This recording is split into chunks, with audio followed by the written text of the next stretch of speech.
oin galderantzunak ingoitu. Andonek galderak ingoitu eta Sebastianek erantzun.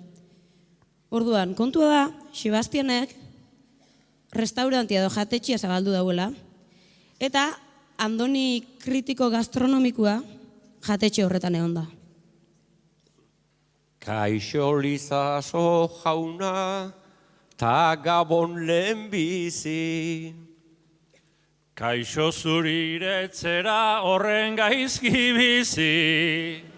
Zure bizi zera bai nahi dezun modura. Baina horretarako neu daukat ardura. Sukaldera pasa naiz ta zegon zikina. Aldiz aurretik baita lan asko egina. Bateko koipea eta bestetik ankraka. Eta zuk ikustea zelebrezko marka. Ikusiko enun bistan zegoen da. Lasai baina kolpetik ez hartuzuk prenda. Ez altzen duen ikasi zer den don limpio. Baina denborarikan ez dut orain dio. Aitzaki hutsa dezu denborarik eza. Dena azkar garbitzen etzegon erreza. Sukaldean pasata ikusi dut karta. Eta hartarako ere beti denbora beharta. Kartan ez da dukazu aukera gehiegi. Luzea da oraindik irakurtzen segi. Bi gauz soilikan zeuden xerra solomua. Eta denborarekin mejoratzen nua. Mejoratuko ez dezu bi gauza eukita.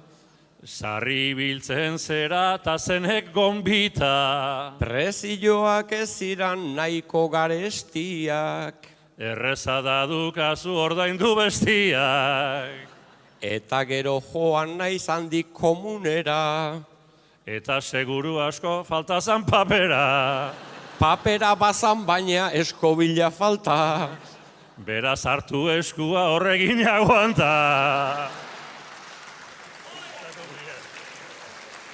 Ba ur hori zegoen soparen antzera. Ausartu ote zera biak probatzera. Bai horrexegatikan esan dizut hori. Eta oraindik ere etzera erori. Zerbitzariak berriz oso xelebreak. Haiek aukerakoak bai ditu jabeak. Kamarero bat dezu eskurik ez duna. Eta uraxe degu gizon txukuna. Txukuna izan leike baina ez da fina. Baina ezin jukatu bere alegina. Kaiola baten berriz ze papagaioa.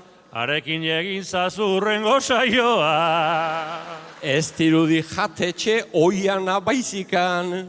Eta alde egiteko ez dezu presikan. Zikinak daude zerbileta danak. Beraz biharre ditut garbitzeko planak. Etxe hontan jabeak dauzka mitxelinak.